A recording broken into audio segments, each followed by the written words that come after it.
সুনামগঞ্জের জগন্নাথপুরে ধর্মীয় অনুষ্ঠান শেষে বাড়ি ফেরার পথে হাওরে নৌকাডুবিতে একজন নিহত, ৩ জন নিখোঁজ হয়েছেন। এ নিয়ে বিস্তারিত জানবো সহকর্মী শহীদুর আহমেদের কাছ থেকে।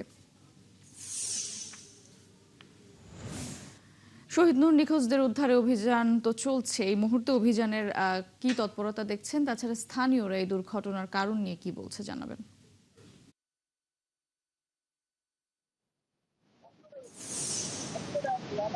মৌটুসী, ধন্যবাদ আপনাকে। আমি এখন ঘটনাস্থলে আছি এবং যেমনটা আমরা জানাচ্ছিলাম সংবাদে, এখনো পর্যন্ত 3 জন পৌণার্থী যারা ধর্মীয় অনুষ্ঠানে গিয়েছিলেন তারা এখনো নিখোঁজ রয়েছেন। এবং আমি যদি জানানোর চেষ্টা করি, ঠিক এই হাওরটিতেই ডুবে গেছেন একটু গভীরে। যদি এখন এই মুহূর্তে গভীর হাওরে সার্ভিসের ডুবুরি দল তারা আসলে এই মুহূর্তে অনুসন্ধান চালাচ্ছে।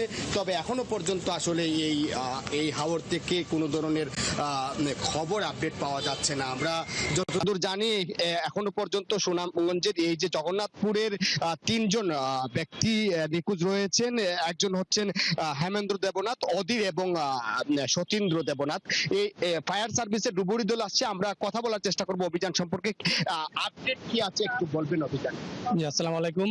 আমরা সুনামগঞ্জ সদর ফায়ার স্টেশন থেকে সকাল 6টা 10 মিনিট আগে আমরা মেসেজ পাই যে জগন্নাথপুরের হাওরে এখানে একটা নৌকা ডুবছে, যেখানে 4 জন লোক নিখোঁজ হয়েছে। আমরা এসে আমাদের ডুবুরি দল নিয়ে উদ্ধার কার্য পরিচালনা করি। আমরা উদ্ধার কার্য পরিচালনাতে ব্যর্থ হই, কারণ হইলো হাওরের বেশি স্রোত ছিল এবং নির্দিষ্ট লোকেশন কেউ দিতে পারে নাই।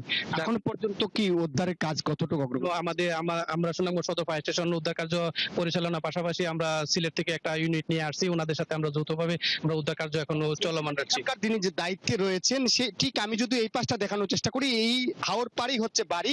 এখানেই যারা উদ্ধার হয়নি তাদের বাড়িঘর আছে, তারা এখনো স্বজনদের অপেক্ষা করছেন।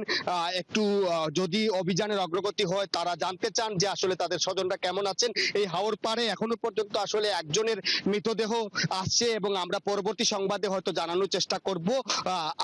মানুষ আসলে অপেক্ষা করছেন, তার স্বজনের অপেক্ষা করছেন। ফায়ার সার্ভিসের ডুবুরি দলও চেষ্টা চালাচ্ছে।